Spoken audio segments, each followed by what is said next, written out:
Ang sinumang makakita sa binhing ito ay mamamatay. Ngunit nilunok ko ito ng diretso sa aking tiyan.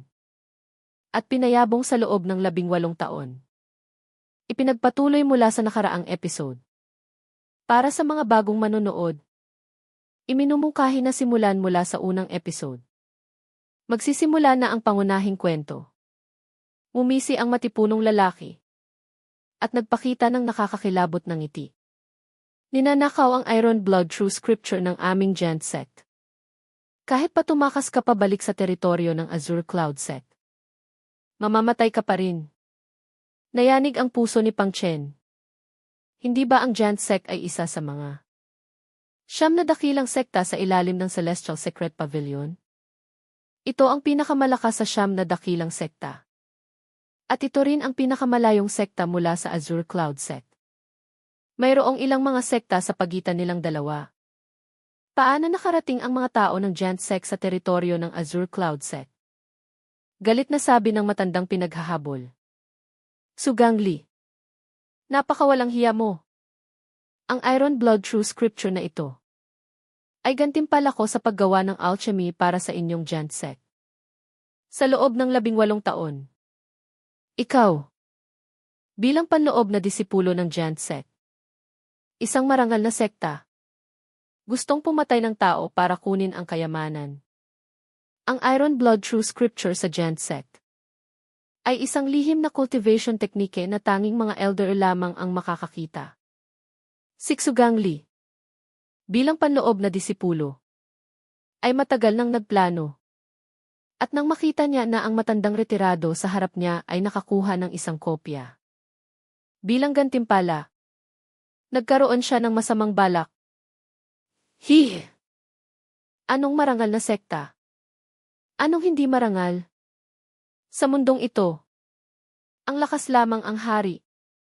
Nagniningas ang masasamang mata ni Sugang Li.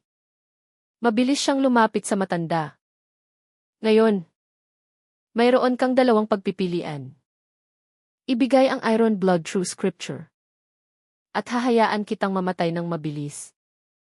Kung hindi, pahihirapan kita hanggang sa umamin ka. Napako ang tingin ni Pang Chen. Kalmado ang kanyang mga mata. Walang balak makialam kahit kaunti. Ang dalawa ay nag-aaway dahil sa kayamanan. Ano ang kinalaman niya rito? Bukod pa rito, ang panloob na disipulo ng Giant Sect na ito ay napakalakas. Ang pakiramdam ng panggigipit na ibinibigay niya ay ilang beses na mas malakas kaysa sa pinuno ng sangay. Hindi na kailangan pang magpakadelikado.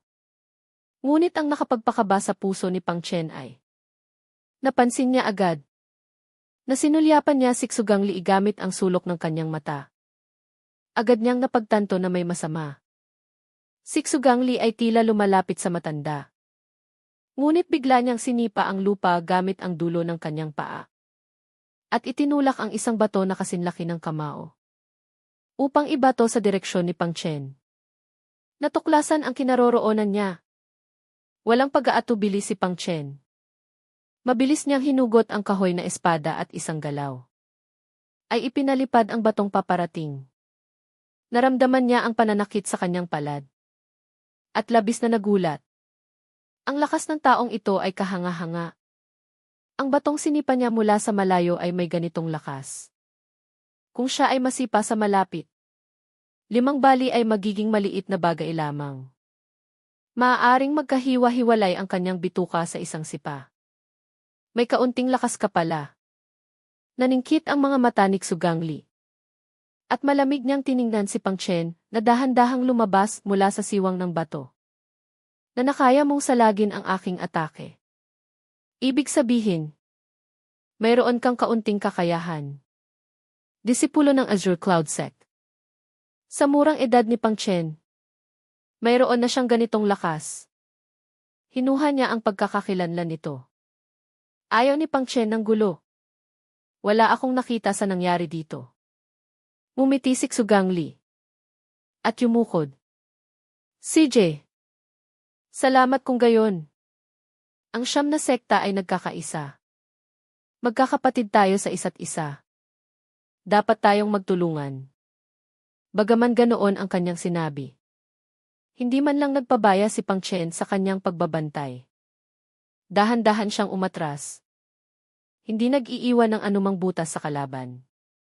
Nang makarating siya sa gilid ng plaza, hindi na nakapagpigil si Xugangli. Humagikik siya. Medyo tuso ka pala. Wala siyang balak na payagan si Pang Chen na umalis. Ang matandang nasa harap niya ay isang Soul Master. At isang Soul Master na naglingkod sa Giant Sect sa loob ng maraming taon. Ang pagpatay niya sa matanda at pagnanakaw ng Iron Blood through Scripture. Paano niya hahayaang malaman ng iba? Nagkunwari siyang magalang upang pabayaan si Pang Chen at patayin siya sa isang atake. Hindi niya inasahan na si Pang Chen ay napakaingat at hindi nagbigay ng pagkakataon. Nang makita niyang malapit nang lumabas si Pang Chen sa kanyang saklaw ng atake, hindi na siya nakapagpigil. At habang nagsasalita ay isang malakas na pagwalis. Maraming maliliit na bato ang lumipad na parang bala. Mabuti na lamang. Nakahanda si Pang Chen. Sunod-sunod niyang winawasiwas ang kahoy na espada. At isa-isang pinapalipad ang mga bato. At sinamantala ang pagkakataong ito. Ang tila mabagal na si Xugangli ay mabilis na lumapit na parang kulog. Mula sa layong ilang pie. Tumalon siya. At umatake na parang bumagsak na bundok. Naramdaman niya ang anino na mabilis na bumababa sa kanyang ulo. At hindi siya nag-atubiling mag-isip. Agad siyang gumamit ng galaw at mabilis na umiwas. Boom! Ang lugar na kinatatayuan niya ay naapakan ng malaking katawan ni Xugangli na lumubog ng isang pie. Ang paligid ay puno ng mga basag na parang sapot ng gagamba. Kung ito ay tumama, tiyak na mamamatay siya. Lalong nagulat si Pang Chen. Ngunit walang pag-aatubiling sumugod siya pabalik at sumaksak ng espada. Lonely Star Piercing. Ngunit nang tumama ang espada, isang puting gasgas lang ang naiwan sa balat niya. Parang kinuskos lang. Ang tigas ng katawan niya. Tumawa ng malakas si Xugangli. Gusto mong butasin ang katawan ko gamit lang ang sirang kahoy na espada? Kung gayon, ang aking 10 taon ng indestructible Vajra art ay nasayang lamang. Mabilis ding pinayuhan ng matandang nanonood mula sa malayo, Yaong Hero. Ang sinasanay ni Xugangli ay body tempering art. Huwag mong hahayaan na makalapit siya sa iyo. Kailangan pa bang sabihin? Nawala nang masabi si Pang Chen. Kalmado siyang gumamit ng galaw. Laging pinapanatili ang distansya sa kanya. At muling inihanda ang sword technique na 3 stars reflecting the moon. Ang malakas na espada ay dumapo sa kanyang braso. Ngunit mas puting gasgas lang ang naiwan. Kung iyan lang ang kaya mo, maaari ka nang mamatay. Ngumisi si Xugangli na may paghamak. Ngunit kuminang ang mga mata ni Pang Chen. Bigla siyang sumigaw. 7 stars towards north. Ang ikatlong galaw ang esensya ng 7 stars word art. At ito rin ang pinakamalakas na galaw. Sa isang matinding tunog ng pagpunit, pinunit ng kahoy na espada ang kanyang dibdib. Binuksan ang matigas na balat. Pinunit ang laman. Agad na umagos ang dugo. Napasipsip ng hangin si Xugangli sa sakit. Ngunit bumigat ang puso ni Pang Chen. Kung ito ay isang ordinaryong tao, ang saksak na ito ay matagal nang nakabutas sa kanyang tiyan. Ngunit kay Xugangli, isang layer lang ng balat at laman ang nabuksan. Hindi man lang nasaktan ang buto. Ang katawan ng taong ito ay labis na malakas. Pinunasan ni Xugangli ang bakas ng dugo sa kanyang dibdib. Sa wakas, nagalit siya, lintik na hayop. Nagawa mo akong saktan. Boom! Gumulong ang kanyang mga binti ng buong lakas. At lumundag siya pasulong. Mula sa malayo. Parang isang higanting palaka. Hindi nakaiwas si Pang Chen. Ngunit nanatili pa ring kalmado. Muli siyang gumamit ng 7 stars towards north. Sumigaw si Xugangli. Mamatay ka. Hindi niya pinansin ang sakit. At hinawakan ang kahoy na espada gamit ang dalawang kamay. Hindi niya alam. Hinihintay din ni Pang Chen ang sandaling ito. Walang pag-aatubili. Agad niyang inactivate ang electrical effect ng kahoy na espada. Sisisisik. Sisisisik. Sisisisik. Agad na pumasok ang tuloy-tuloy na kuryente sa katawan ni Xugangli. Mabilis na kumubli ang kanyang katawan. At nahulog siya mula sa ere. Namanhid. Nakadapa sa lupa. Walang galaw. Parang isang palaka. Ngunit ang nakapagpakilabot kay Pang Chen ay ang kuryenteng kayang manhid sa ordinaryong tao ng mahigit 3 segundo. Si Xugangli ay nanlamig lang ng sandali.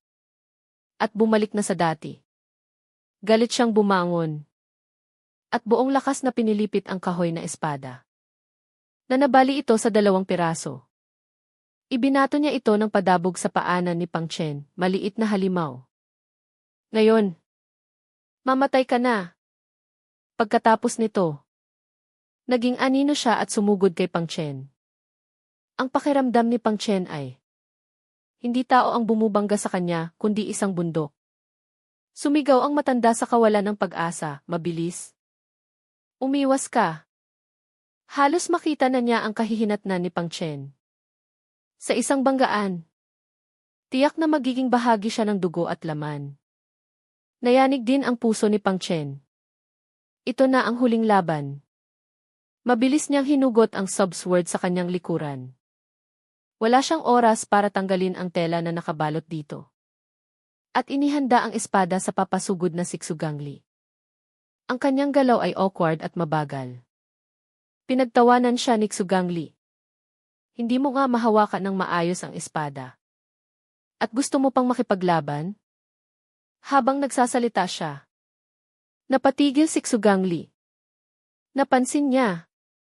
Bakit huminto ang distansya niya kay Pang Chen? At sa kanyang paningin, nakita niya ang kalahating katawan na may 2 binti lamang. Na sumusugod pa rin kay Pang Chen dahil sa inertsya. Sa huli, nang malapit na ito kay Pang Chen, bumagsak ito. At siya rin ay biglang bumagsak sa lupa. Tiningnan niya ang kanyang katawan. Wala na ang kanyang ibabang bahagi ng katawan. Sumunod, dumating ang labis na sakit, na parang pinupunit ang kanyang puso. Nagdulot ito ng labis na sigaw ng sakit. Aking katawan. Hindi siya nagtagal sa sakit. Walang pag-aatubiling sinaksak ni Pang Chen ang kanyang lalamunan. Tinapos ang kanyang buhay. Hanggang sa kamatayan. Hindi niya naintindihan kung ano ang nangyari. Napakadelikado. Pinunasan ni Pang Chen ang pawis sa kanyang noo. Ipinapakita ang kaligayahan ng nakaligtas. Kung hindi dahil sa subsword, malamang na dito siya matatapos ngayon. Sayang ang kahoy na espada. Masakit sa puso niyang pinulot ang nabali sa 2 pirasong kahoy na espada. Sinamahan siya nito sa loob ng mahabang panahon. At ilang beses siyang tinulungan na malampasan ang panganib. Ngunit ngayon, nasama ito sa gulo. At walang kasalanang napinsala. Lumapit ang matanda na magulo ang buhok. At humingi ng paumanhin. Ikinagagalit ko. Young hero. Hindi ko sinasadya na itulak siya patungo sa iyo. Ito ay likas na ugali lamang para mabuhay. CJ. Babayaran na lang kita ng ilang pilak. Malamig siyang tiningnan ni Pang Chen. Sino ang may pakialam sa iyong pilak? Halos mawala ang buhay ko dahil sa iyo. Tapos na ba sa isang sorry lang? Naalala niya ang Iron Blood True Scripture na binanggit ni Xugangli kanina. Bigyan mo lang ako ng kopya ng Iron Blood True Scripture. At tabla na tayo. Nanginginig ang labi ng matanda. Pagkatapos ng kaunting pag-iisip, kinagat niya ang kanyang ngipin at sinabi, CJ, ang utang na loob sa pagliligtas ng buhay ay nararapat na bayaran. Ang dahilan kung bakit ayaw niyang ibigay ang True Scripture kay Xugangli ay dahil kapag ibinigay niya ito, tiyak na mamamatay siya. Si Pang Chen sa harap niya. ay hindi naman mukhang isang masamang tao. Kaya, kinuha niya ang isang Aeron scroll na may nakaukit na maliliit na letra. Ito ay isang body tempering art. Kuminang ang mga mata ni Pang Chen nang makita niya. Profound Tire Lower Grade Body Tempering Art. Lumuhod ang matanda sa lupa at kinopya ito. Habang may pagmamalaki sa kanyang boses. Ito ang pinakamataas na body tempering art ng Giant Sect. Tanging mga elder at ang sect master lang ang makakatingin dito. Kung hindi, ano sa tingin mo? Bakit hinahabol ka ni Xugangli mula sa Giant Sect hanggang sa teritoryo ng Azure Cloud Sect? Ngunit narinig ni Pang Chen ang ibig sabihin, panoorin. Bakit walang nagsasanay ng body tempering art na ito? May problema ba ang cultivation technique? At ang ikinagulat niya ay, kung ito ang pinakamataas na cultivation technique, bakit hinayaan itong dalhin ng isang tagalabas? Namula ang matandang lalaki, ang batang ito ay napakatalas. Agad niyang napansin ang kakaiba. Kaya, napilitan siyang ipaliwanag, walang problema sa cultivation technique. Ngunit walang sapat na mapagkukunan upang suportahan ito. Tingnan mo sa sarili mo. Ano-ano ang mga kailangan para sa unang antas ng paglilinang? Tiningnan ni Pang Chen at nagpakita ng kakaibang ekspresyon. Level up at Spirit Pill. Fear Stager Pill. 1-0 peraso.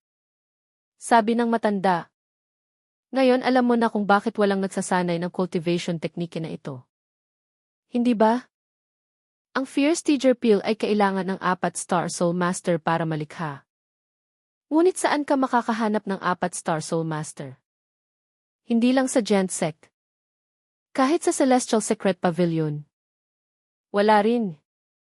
Kaya, ang cultivation technique na ito ay parang wala rin. Para lang tingnan. Naalala ng matanda ang kanyang karanasan sa pagiging pinaghahabol. At sa labis na hinanakit, talagang malilimutin na ako. Naisip kong kunin ito bilang gantimpala. Hindi mo naman magagamit. At nagdulot pa ng paghahanap. Halos mawala ang buhay ko. Yaong man. Dalhin mo na lang ito at tingnan. Huwag mo nang sanayin. Kung walang Fear Stager Pill, wala rin itong silbi. Hinawakan ni Pang Chen ang kanyang baba at hindi nagsalita. Hindi kayang gawin ng iba ang Fear Stager Pill. Pero kaya niya. Kaya niyang sanayin ang cultivation technique na ito. Pinigilan niya ang kanyang pagkasabi. Kalmadong tiningnan ni Pang Chen ang katawan ni Xugangli. At nakakita ng maraming bagay. Ngunit si Xugangli ay sumusunod sa landas ng body tempering. Kaya wala siyang cultivation techniques o foundation building pills. Ngunit mayroon siyang isang supot ng kumikinang na spirit stones na nakakuha ng kanyang atensyon. Si Xugangli ay mayaman pala. Mayroon siyang 100 mid-grade spirit stones. Nakatumbas ng 000 low-grade spirit stones. Sumulyap ang matanda. At agad na napalunok ng laway sa inggit. Spirit stones. Nagulat si Pang Chen at tiningnan ang matanda. Napatulala ang matanda, Yaong Hero. Hindi ba spirit stones ang ginagamit ninyo sa Azure Cloud Sect? Sa siyam na sekta, ang pilak ay mahirap nang gamitin upang sukatin ang iba't ibang mahahalagang kayamanan ng kalikasan. Kaya spirit stones ang ginagamit na pangkalahatan.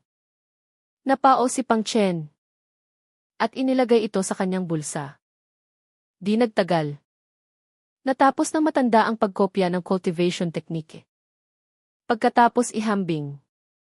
Walang nawawalang letra. Eksakto ang kopya. At pagkatapos ay umalis siya. Tumayo din ang matanda. Handa nang umalis. Ngunit bigla siyang natumba. At bumagsak sa lupa. Nanlabo ang paningin. Huminto si Pang Chen, anong nangyari sa iyo? Luma na itong sakit. Ayos lang. Nahirapan huminga ang matanda. Kinuha niya ang isang bote ng gamot mula sa kanyang bulsa. Ngunit nang hawakan niya, napansin niya na basag ang ilalim ng bote. Lahat ng pil sa loob ay nawala habang tumatakas siya. Agad siyang nataranta. Kinunot ni Pang Chen ang kanyang noo. Sa isip na tapusin ang kanyang ginagawa, lumapit siya upang hawakan ang pulso nito. At naamoy ang gamot ng matanda. May problema pala ang kanyang meridians. Hinanap niya sa katawan ng matanda. At nakita ang mga kinakailangang sangkap. Di nagtagal. Gumawa siya ng ilang pills. Ang isa ay ipinainom niya sa matanda. Ang iba naman ay inilagay niya sa tabi nito. Nang magising ang matanda, wala na si Pang Chen. Niligtas niya ako. Ngunit wala na akong spirit pills. Saan siya nakakuha ng spirit pills? Ito ay tanging mga soul master lang ang kayang gumawa. Sa sandaling iyon, nakita niya ang spirit pill sa harap niya. Agad na naningkit ang kanyang mga mata. Top grade pill. Ito ay kaya lang gawin ng hindi bababa sa 3-star soul master. Ang batang iyon ay isa palang 3-star soul master. Labis siyang nagulat. 3-star soul master. Iyan ay isang kilalang personalidad na tanging sa Celestial Secret Pavilion lang matatagpuan. Ang batang iyon pala. Kung hindi ko nakita ng personal, hindi siya makapaniwala na ang isang 3-star soul master ay maaaring napakabata. Matagal siyang hindi huminahon sa gulat. Alam niyang hindi siya maaaring manatili roon ng matagal. Mabilis siyang umalis. Nang dumaan siya sa katawan ni Xugangli, nakita niya, hindi ka naman namatay ng walang katarungan. Iyan ay isang 3-star soul master. Sa level na iyon, madalas silang malalim at mahiwaga. Nagawa mo siyang kalabanin. Talagang hindi mo alam ang iyong katapusan. Di nagtagal. Bumalik siya sa Qin family. Pinangunahan ni Qin Changsheng ang mga miyembro ng angkan upang lumuhod at magbigay pugay. Malugod naming tinatanggap ang pagbabalik ni Patriarch. Kaya pala, siya pala ang Patriarch ng Qin family. Sixing Wenyuan. Isang tunay na isa-star soul master.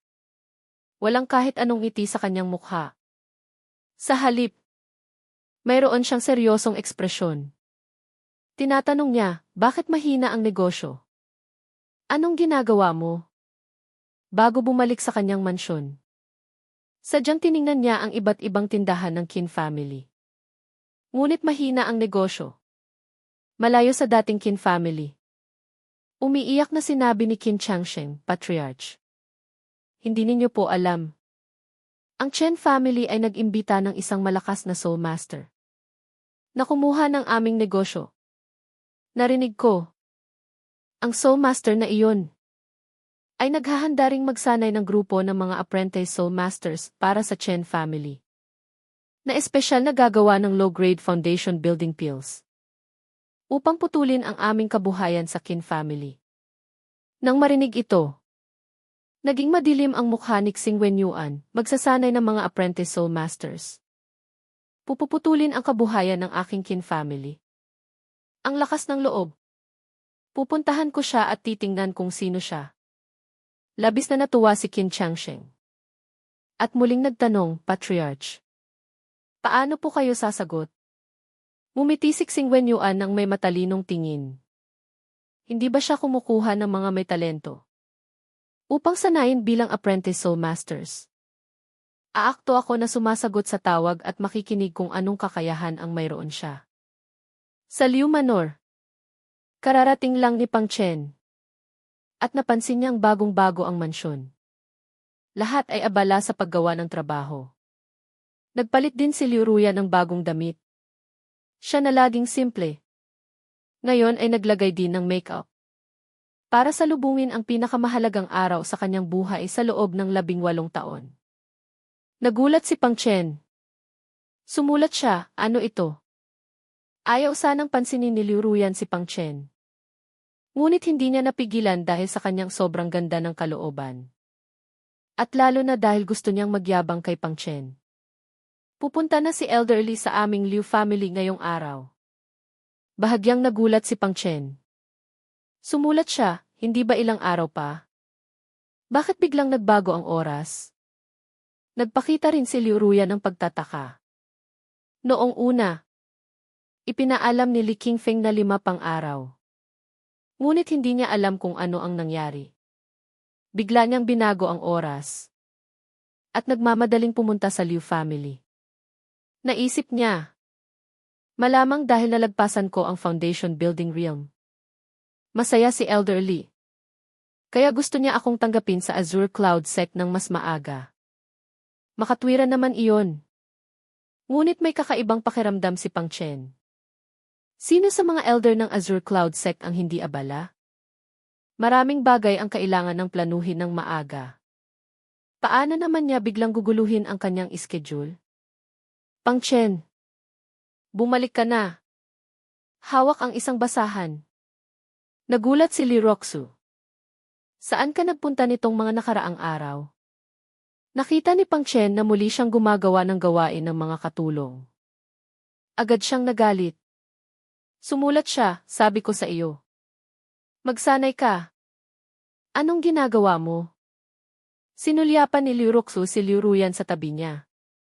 Mahinang sabi niya, kadarating ko lang ngayon sa paglilinang. Pang Chen, sabihin mo sa akin ang totoo. Ano ba talaga ang likido na ibinigay mo sa akin? At anong antas ng cultivation method ang bago kong natutunan? Bakit ako muling nag-breakthrough? Nasa ika-negatibo 8 na antas na ako. May bahid ng pag-aalala sa kanyang mukha. Ang paglilinang ay napakabilis. Parang may tulong ng Diyos. Kumunot ang gilid ng labi ni Pang Chen. Sa buong mundo, ang tangalang na ito ang nag-aalala sa mabilis na paglilinang. Sa ilalim ng epekto ng premium key refining liquid at profound tire higher grade cultivation method. Mahirap na para kay Liu Roxu na hindi bumilis. Hindi siya nagpaliwanag. Sa halip, kinuha niya ang isang mortal shedding pill at ibinigay sa kanya. Sumulat siya at sinabi, inumin mo. Nakita ni Liu Ruyan sa tabi niya at nagtaka, Pang Chen. Anong magandang bagay ang ibinigay mo ulit sa ate ko? Lumingon si Pang Chen at binigyan siya ng isang piraso ng papel. Gusto mo rin? Humagikik si Liu Ruyan.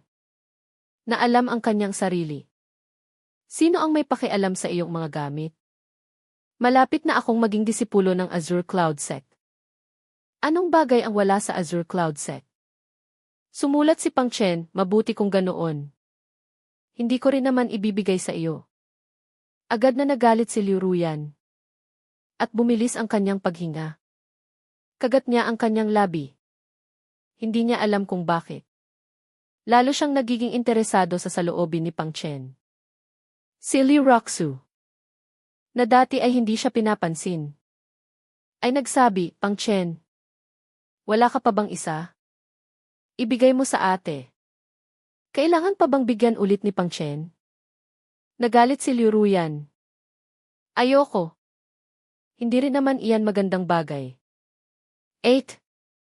Mas mabuti kung hindi ka rin kakain ng kung ano-ano. Baka sumama ang tiyan mo. Sumakit ang ulo ni Liu Roxu. Hindi niya alam kung anong nangyari sa kanyang kapatid. Bakit ba laging mayabang kay Pang Chen nitong mga nakaraang araw? Hindi ba't maayos naman ang kanilang relasyon sa loob ng nakaraang 10 taon? Hindi ba't hindi sila nagpapansinan? Tiningnan niya ang pil sa kanyang palad. At walang pag-aatubiling nilunok ito. May pag-asa sa mukha ni Pang Chen, kumusta ang pakiramdam? May napansin ka bang pagbabago sa iyong katawan? Umiling si Liu Roxu na may pagtataka. Pagkatapos ng kaunting pag-iisip, napagtanto ni Pang Chen, ang mortal shedding pill ay nagpapabuti ng kalidad ng spirit root. Hindi pagbabago sa laman at dugo. Kaya kahit may pagbabago, hindi ito makikita sa katawan. Ang kayamanan na nakapagpakamatay sa pinuno ng sangay. Na hindi makapikit sa kamatayan. Hindi iyon magiging masama. Kumusta ang inyong paghahanda? Darating na ang aking guro. Isang malinaw na boses ang narinig mula sa labas ng pintuan. Mabilis na pumasok si Zong Qizen. Kumislap ang mga mata ni Liu Ruyan. Lumapit siya ng mabilis at magalang na sinabi. Senior Brother Zong. Tiningnan ni Zong Qizen ang kaakit-akit na si Liu Ruyan sa harap niya. At ang kanyang kaaya-ayang figura. Hindi maiwasang magpakita ng bahagyang init. Dati. Sumama siya kay Li Qingfeng sa Solitary Boat City. Upang suriin si Liu Roxu. At nakita niya ito ng isang beses. Napahanga siya sa kagandahan ni Liu Ruyan. Malinaw pa sa kanyang alaala. Pagkalipas ng kalahating taon, namangha pa rin siya nang muling makita ito. Junior sister. Handa ka na ba? Tumango si Liu Ruyan. Senior Brother Zong. Pakituro po kung may kakulangan. Sinuri ni Zong Qizen at sinabi, medyo malinis. Walang problema. Sa sandaling iyon, napansin niya si Pang Chen. At nagtanong, sino ito?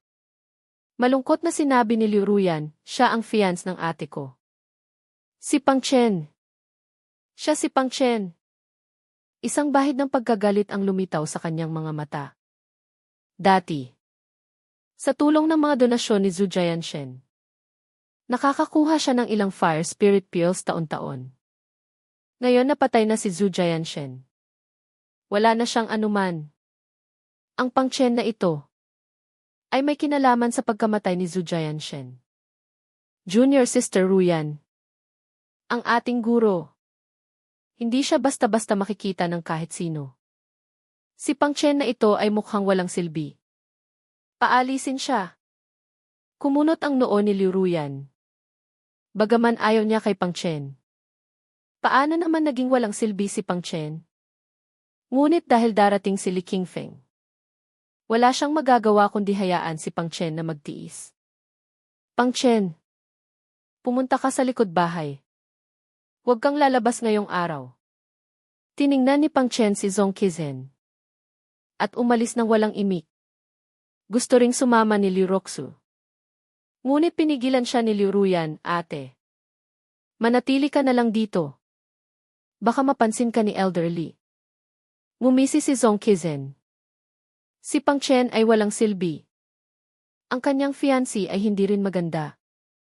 Palayasin din siya. Wala naman talagang balak manatili si Liu Roxu. Malamig niyang tiningnan si Zong Qizen. At inakbayan si Pang Chen habang lumakad. Sa sandaling iyon, si Zong Qizen ay napansin ang napakagandang mukha ni Liu Roxu. Hindi maiwasang magsisi sa sarili. Ang ate ni Ruyan ay mas maganda pa pala sa kanya. Sayang ang bulaklak sa dumi ng baka. Sa sandaling iyon, isang ibon ang bumaba at lumapag sa gitna ng bakuran. Nakatayo roon. Nakapamaywang. Isang marilag na matanda. Isang matikas na lalaki na nakaasul na damit. Na naglalabas ng nakakakilabot na aura. Pinangunahan ni Liu Zengyan ang isang grupo ng mga miyembro ng angkan. At agad na tinanggap ang buong Liu family. Malugod naming tinatanggap si Elder Li. Bumaba si Li Qingfeng. Mabilis niyang sinuri ang grupo ng mga Liu family. Nang makita si Liu Ruyan, bahagya lang siyang tumigil at nilampasan na siya. At tumingin sa mga babae ng Liu family. Bahagyang kumunot ang kanyang noo. Mahina siyang bumulong. Sino kaya ang Liu Roxu na binanggit ni Yaong Sectmaster? Ilang araw na ang nakalipas. Natanggap ni Liu Qingxian ang utos ni Zhao Ming. At mabilis na bumalik sa Azure Cloud Sect. Ngunit hindi siya agad nag-ulat sa Sectmaster. Sa halip, hinanap niya ito. Malinaw na naaalala ni Li Qingfeng. Si Liu Qingxian ay may masayang ekspresyon. At sinabi, may isang napakahalagang babae sa Liu family ng Solitary Boat City na dapat tanggapin sa Azure Cloud Sect. Personal na inutusan ng anak na babae ng Sectmaster. Paano naman hindi sasang-ayon si Li Qingfeng? Kaya, binago niya ang kanyang schedule. At maagang dumating sa Liu family. Sa mainit na imbitasyon ni Liu Zengyan, pumasok siya sa bulwagan at umupo.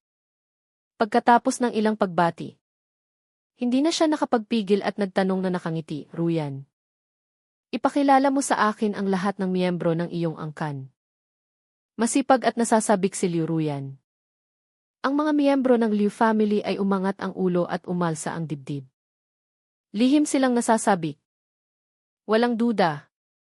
Gusto rin ni Li Qingfeng na suriin ang ibang miyembro ng Liu family. Kung mayroon siyang makitang may talento, ay isasama niya pabalik sa Azure Cloud Sect. Lihim na nasasabik si Liu Zengyan at mabilis na sinabi, Ruyan. Mabilis? Ipakilala mo na kay Elderly. Tumango si Liu Ruyan, Elderly. Ito ang aking mga magulang. Ito ang matanda ng aming angkan. Ito ang aking pinsan. Si Liu Xiangyang. Ito ang aking nakababatang pinsan. Si Liu Wenqing. Isa-isa niya itong ipinakilala. May pasensyang nakinig si Li Qingfeng sa kanya. Hanggang sa matapos niya ang pagpapakilala. Hindi maiwasang magtaka, nandito lahat ng miyembro ng Liu family. Bakit wala si Liu Roxu? Mayroon pa bang ibang Liu family sa Solitary Boat City? Nagkamali ba ako ng lugar? Nag-aalangan na tiningnan ni Liu Ruyan si Zhong Qizen. At sumagot, Elder. Mayroon pa akong isang ate na ang pangalan ay Liu Roxu. Nabunutan ng tinik sa dibdib si Li Qingfeng. Muling nagtanong, wala ba siya sa pamilya? Agad na nanahimik ang buong bulwagan. Lahat ay sabay-sabay na tumingin kay Zhong Qizen. Napatulala si Zhong Qizen. Hindi niya inasahan. Naganoon na lang ang pagpapahalaga ng kanyang guro kay Liu Roxu. Ngunit sa ilalim ng matinding tingin, napilitan. Hindi nangaha si Zhong Qizen na magsinungaling sa harap ng lahat. Kaya, napilitan siyang sumagot, Elder. Pinabalik ko po siya. Biglang tumayo si Li Qingfeng. Sa buong buhay niya, hindi pa niya nakitang ganoon na lang ang pagpapahalaga ni Liu Qingxian sa isang tao. Bukod pa rito, may sinabi si Liu Qingxian na labis na ikinagulat niya. Kung matatanggap si Liu Roxu bilang disipulo, ang Azure Cloud Sect ay magiging numero 1 sa 9 na sekta sa hinaharap. Isang napakahalagang disipulo. Ang kanyang taang disipulo ay nagawa itong paalisin. Kung malalaman ito ni Liu Qingxian, tiyak na magagalit siya ng husto. Hindi niya naiwasang magalit. At sinampal siya sa mukha. Galit na sumigaw, sino ang nagbigay pahintulot sa iyo na paalisin siya? Ikaw na hangal. Lumayas ka rito. Nanginginig si Zhong Qizen sa takot. Sa loob ng maraming taon sa kanyang ilalim, hindi pa niya nakitang nagalit ng ganoon ang kanyang guro. Hindi siya nangahas na magtagal pa. Mabilis siyang yumukod at umatras palabas ng bulwagan. At umalis sa Liu family. Hindi makahinga ang mga tao sa bulwagan. Napalunok si Liu Zengyan. Mahinang sabi, Ruyan. Mabilis? Tawagin mo ang ate mo para makita ni Elderly. Di nagtagal. Bumalik si Liu Roxu na may pagtataka sa mukha. Samantala, si Pang Chen ay nasa tabi niya. Sa daan. Narinig niya kay Liu Ruyan ang dahilan. Nagpakita rin siya ng pagtataka. Tila. Si Elderly ay sadyang dumating para hanapin si Liu Roxu. Ngunit hindi pa siya kailanman nakita sa Azure Cloud Sect. Paano naman nalaman ni Elderly ang tungkol sa kanya? Bukod pa rito, ang kanyang lakas dati ay ordinaryo lamang. Hindi siya dapat nakakuha ng atensyon. Nagkamot ng ulo si Pang Chen na may pagtataka. Bigla siyang nagkaroon ng ideya. Kaya pala, may nakapansin sa kanyang kagandahan? Kung iisipin ng mabuti, ito ang pinakamalamang. Hindi. Kailangan ko ring makapasok sa Azure Cloud Sect. Nag-aalala na bulong ni Pang Chen. Sa pagdating ni Liu Roxu, lalong lumawak ang ngiti sa mukha ni Li Qingfeng. At naging mas palakaibigan pa siya. Ngunit ang saloobin ni Liu Roxu ay nakapagpalungkot kay Liu Ruyan sa tabi niya. Hindi pa siya kailanman naging ganoon kapalakaibigan kay Li Qingfeng. Bakit tila mas interesado siya sa ate niya? Pakiusap. Siya ang tunay na napiling disipulo. Si Liu Roxu ay kinakabahan. Hindi alam kung saan ilalagay ang kanyang maliliit na kamay. Utal-utal siyang nagsabi, ako po si Liu Roxu. Nakangiting tumingin si Li Qingfeng na may pagtataka. Huwag kang kabahan. Nandito ako para gawin kang disipulo. Gusto mo bang sumapi sa aking sekta? Lahat ng tao sa bulwagan. Isa-isa. Ay nagulat. Nakita lang siya ng isang beses. Tinanong lang ang pangalan. Walang pagsusuri ng spirit root. Walang pagsusuri ng cultivation level. At kinuha agad bilang disipulo. Nagulat si Liu Zhengyan. Ngunit agad na. Natuwa siya. At mabilis na sinabi, Roxu. Mag-mentor ka na. Ang dalawang anak na babae ay parehong nakapasok sa Azure Cloud Set. Napakalaking karangalan nito. Ngunit hindi balanse ang pakiramdam ni Liu Ruyan. Bakit siya? Siya ay paborito ng langit. Pagkatapos ng maraming pagsusuri. Sa wakas ay natanggap siya. Ngunit ang ate niya ay nagpakita lang. At agad na tinanggap bilang disipulo. Ang malaking pagkakaiba ay nakapagpalungkot sa kanya. Nang hindi alam ni Liu Ruxui ang gagawin. Hinawakan ni Pang Chen ang kanyang balikat. At binigyan siya ng nakakatuwang tingin na naghihikayat. Lagi siyang nag-aalala na hindi makapasok si Liu Ruxu sa Azure Cloud Set. Hindi niya inasahan na agad na tinanggap ni Elderly si Liu Ruxu. Kaya, mabilis siyang lumuhod upang magbigay pugay. Nakangiting inalalayan siya ni Li Qingfeng. At sinabi, hindi na kailangan ng labis na formalidad. Basta't tapat ang puso. Sapat na. Hindi na kailangan ng maraming ritual. Magalang na sinabi ni Li Roxu, Master Lei. Tumawa ng malakas si Li Qingfeng. Habang hinawakan ang kanyang balbas, kinuha niya ang isang pulseras mula sa kanyang bulsa. May bahagyang espiritual na ilaw na nagmumula rito. Ito pala ay isang spiritual artifact. Ito ang handog ko sa iyo bilang guro.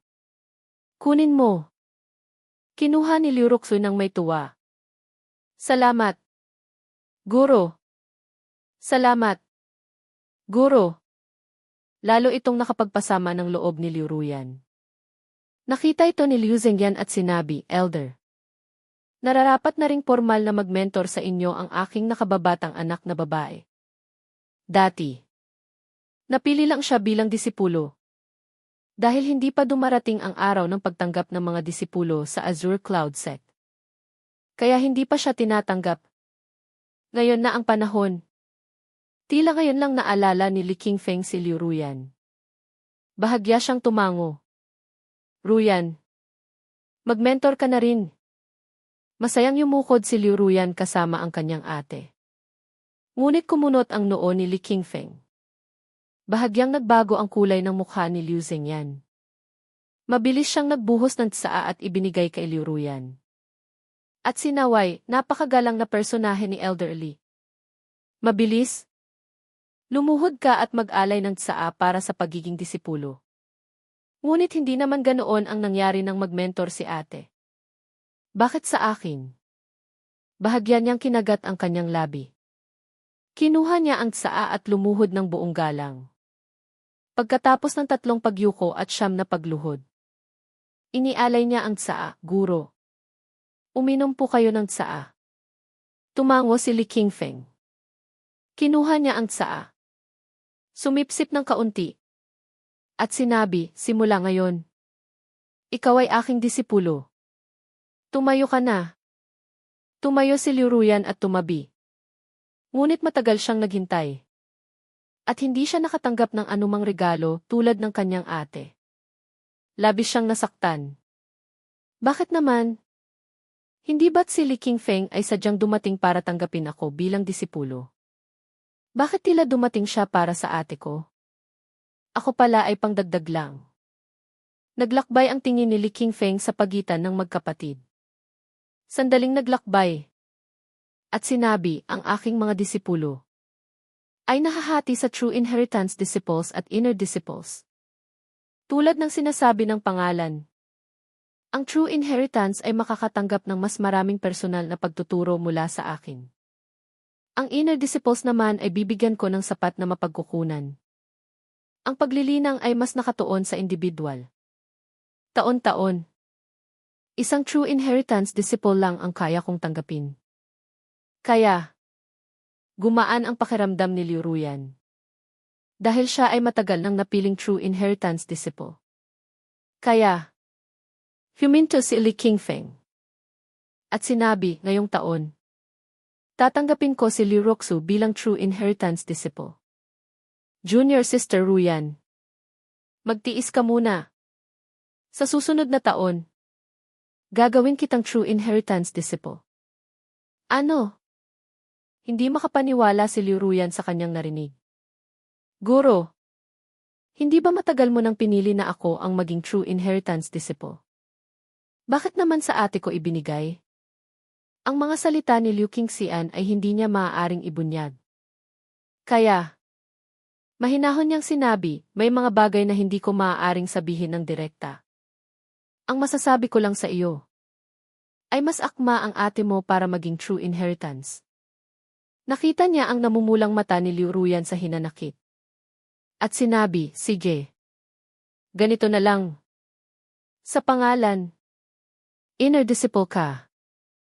Ngunit sa totoo lang, ituturing kitang true inheritance disciple. Ayos ba? Isa pa. Magkapatid kayo. Hindi kayo ibang tao. Bakit kailangan pang pagtalunan ang isang titulo? Lalong namula ang mata ni Liu Ruyan. Kung dati, hindi niya ito papansinin. Dahil kahit paano, magkapatid sila. Ngunit ngayon, sinulyapan niya si Pang Chen. Bagaman walang emosyon ang mukha ni Pang Chen. Ngunit pakiramdam niya, nagtatago si Pang Chen ng tuwa sa kanyang puso. Tiyak na tinatawanan siya nito. Sa lahat ng pagkakataon, ang pagiging true inheritance disciple ang kanyang ipinagmamalaki. Ito ang kanyang karangalan.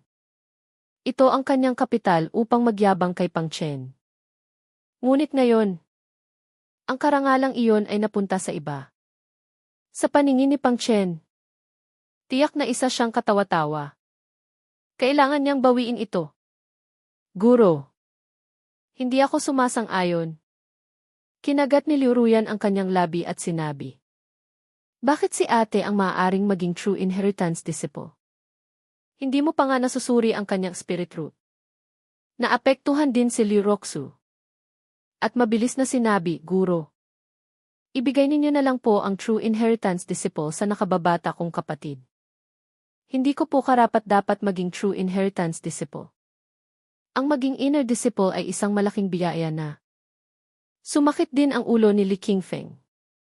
Dahil sa talento ni Liu Ruyan. Walang problema kung siya ay magiging true inheritance disciple. Ngunit, si Liu Roxu ay ang personal na pinili ng anak na babae ng sect master. Paano naman siya magpapabaya?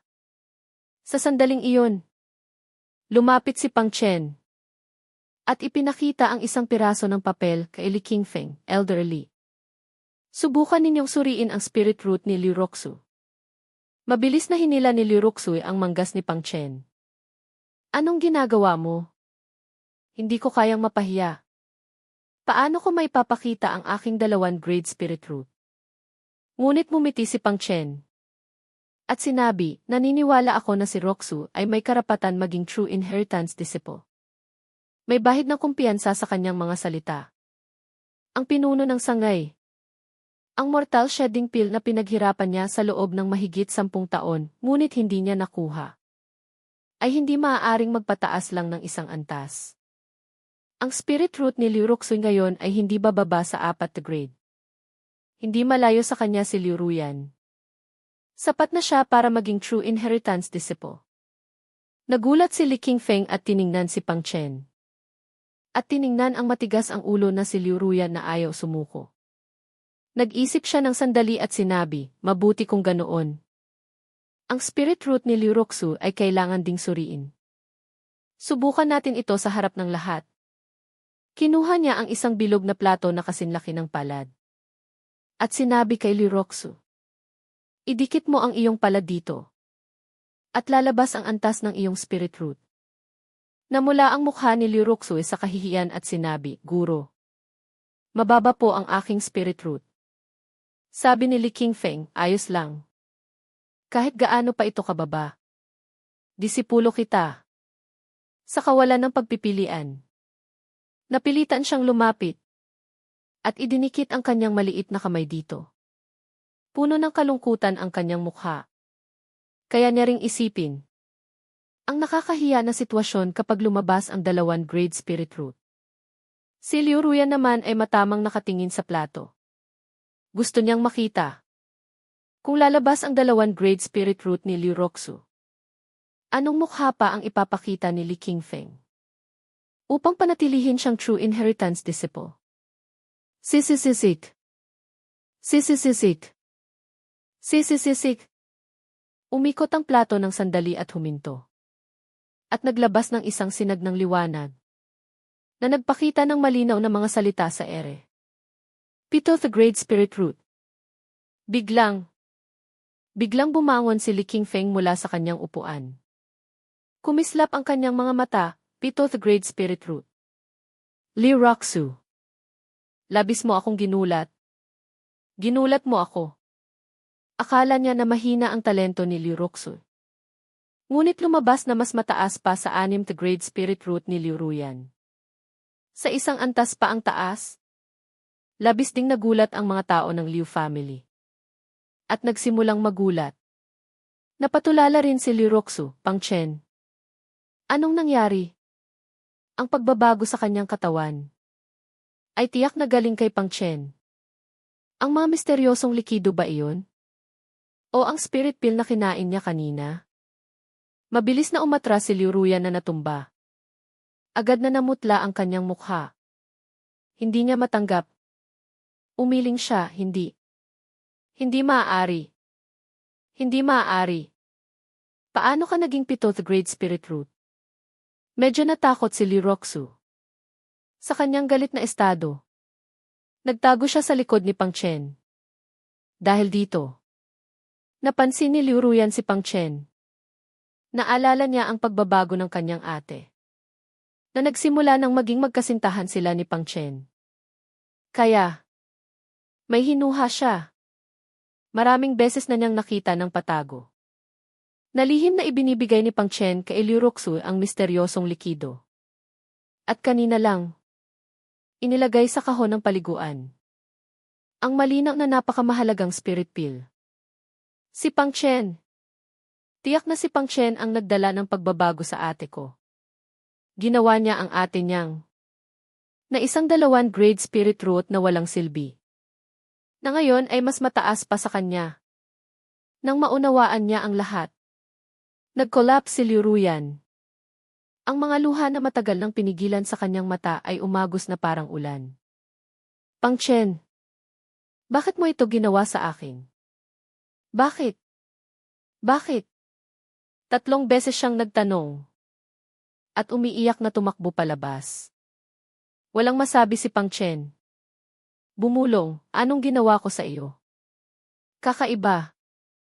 Ngunit si Liu Roxu ay may mukha ng kahihiyan. Naiintindihan niya ang iniisip ng kanyang kapatid. Malungkot na sinabi, hindi kanya sinisisi. Sinisisi niya ang sarili niya dahil itinulak kanya sa akin. Ang lahat ng mayroon ako ngayon ay dapat na sa kanya. Naintindihan ni Pang Chen. Ngunit bahagya siyang umiling. At dahan-dahang inakbayan siya. Hindi mo kailangan sisihin ang sarili mo. Lahat ay kanyang sariling pinili. Nakita ni Li Qingfeng ang relasyon ng dalawa. Hindi maiwasang bahagyang kumunot ang noo niya at sinabi kay Liu Roxu. Kailangan ko pang hanapin ang 7th grade spirit root sa lungsod. Nitong mga araw. Maghanda ka ng mabuti. Kapag nakita ko na ang taong iyon, sasama ka sa akin pabalik sa Azure Cloud Sect. Nabahala si Liu Roxu. At tiningnan si Pang Chen sa tabi niya. At sinabi, Guro. Maaari niyo rin po bang tanggapin si Pang Chen bilang disipulo? Tiningnan ni Li Qingfeng si Pang Chen. At sinabi, suriin natin ang kanyang talento. Kung maipasa niya, maaari kong isaalang-alang na gawin siyang disipulo. Ibinigay niya ang plato kay Pang Chen. Kinuha ni Pang Chen. At walang pag-aatubiling ibinuhos ang kanyang spirit energy.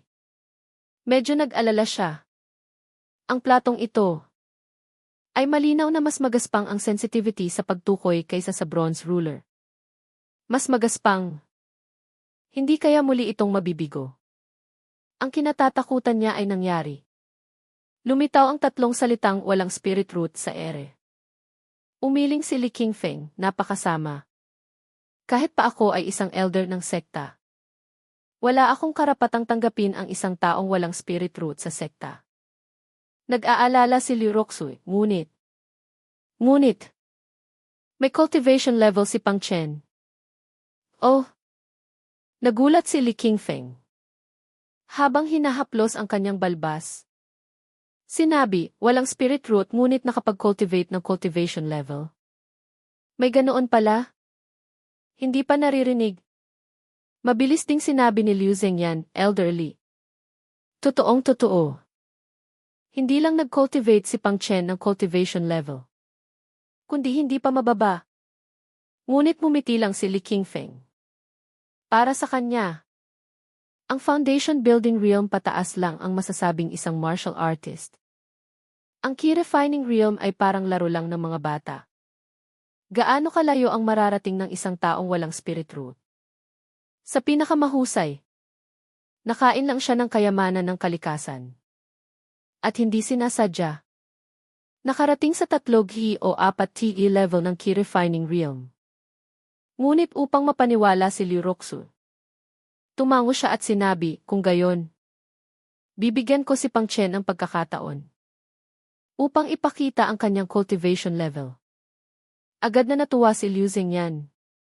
Pang Chen, gawin mo ang lahat. Matapos ang maraming nangyari, lubos na siyang nagtitiwala kay Pang Chen. Hindi siya mapakali kung kanino ipagkakatiwala ang kanyang anak na babae. Tanging kay Pang Chen lang. Siya ay lubos na panatag.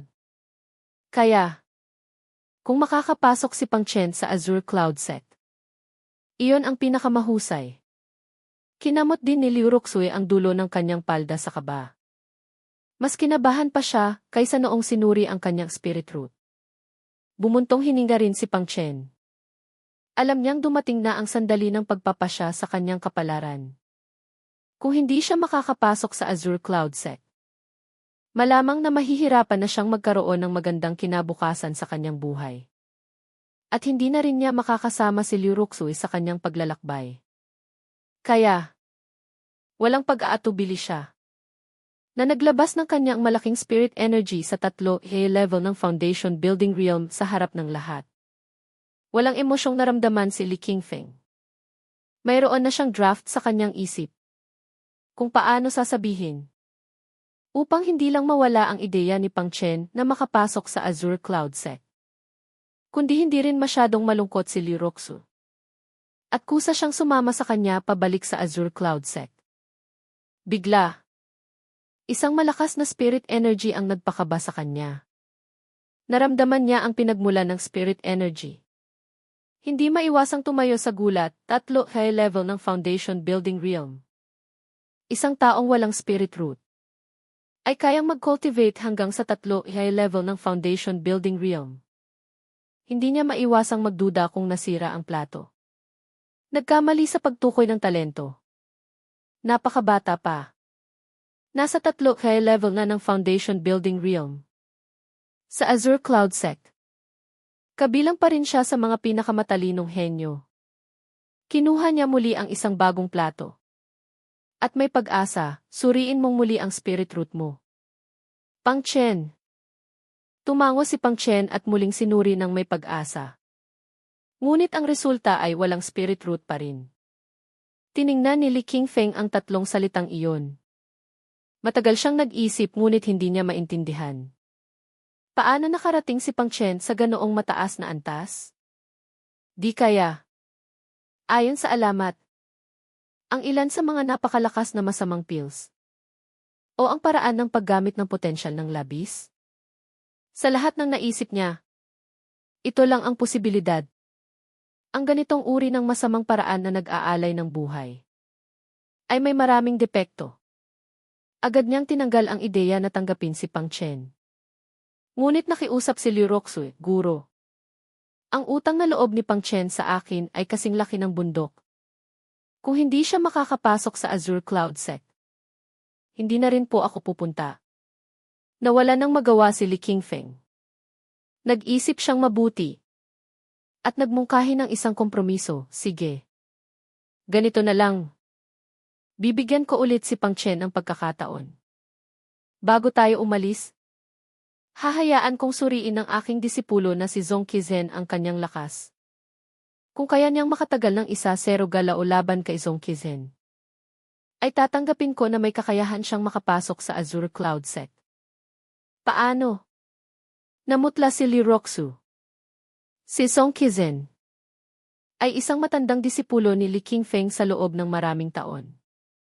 Ang kanyang cultivation level ay umabot sa 4 TE level ng Foundation Building Realm. Ang kanyang cultivation technique ay hindi rin maihahambing sa mga Yellow Tire Middle Grade Cultivation Techniques sa Solitary Boat City. Mas mababa ng isang antas ang cultivation level ni Pang Chen. At mas mababa ng ilang antas ang kanyang cultivation technique. Kahit 3 galaw ay halos hindi niya kaya. Paano pa ang 1-0 galaw? Si Li Qingfeng ay malinaw na ayaw payagan si Pang Chen na makapasok sa Azure Cloud Sect. Ngunit kuminang ang mga mata ni Pang Chen. Kahit gaano pa kahirap, ito ay isang bihirang pagkakataon. Mabilis siyang sumulat, tinatanggap ko ang hamon. Nakangiting tumango si Li Qingfeng. Kung hindi ka makapasa, huwag mong sisihin ang elder na ito kung hindi kita binigyan ng pagkakataon. At sana ay hikayatin mo si Liu Roxu na huwag ipatangay sa damdamin at sirain ang kanyang habambuhay na paglilinang. Tumango si Pang Chen at sumulat. Opo. Ngumiti si Li Qingfeng at umalis. Upang hanapin ang Sham the Great Spirit Root. Ngunit si Liu Roxu ay nagmamadaling nagdabog ng paa. Pang Chen, bakit ka pumayag? Ang cultivation level ni Zhong Qizen ay napakalalim. Gusto mong makatagal ng 1-0 galao laban sa kanya?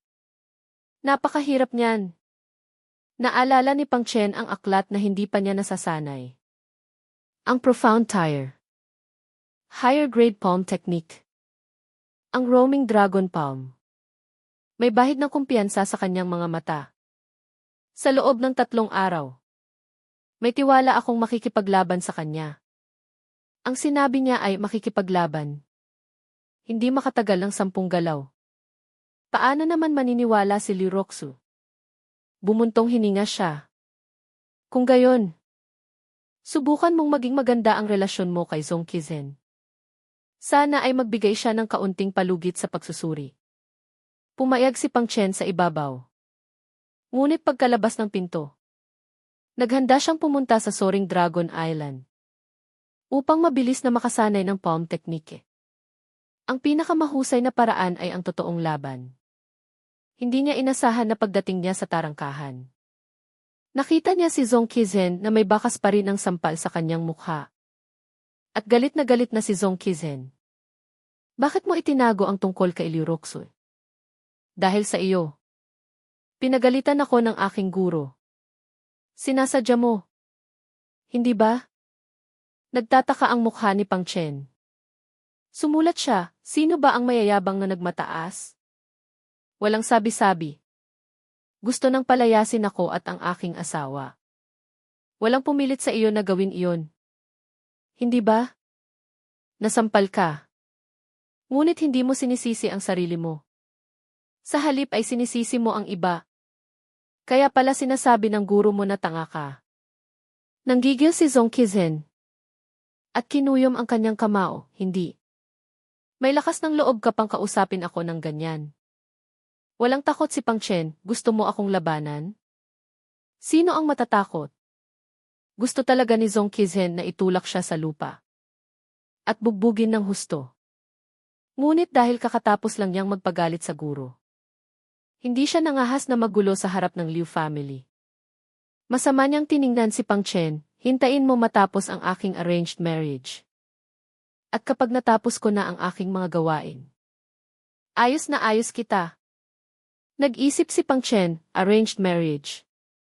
Speaking of which, si Chen Silin ay mayroon ding arranged marriage kamakailan. Pinapabantayan pa nga sa kanya ni Chen Yukyu. Bakit ang daming may arranged marriage kamakailan? Hindi na siya nag-isip pa.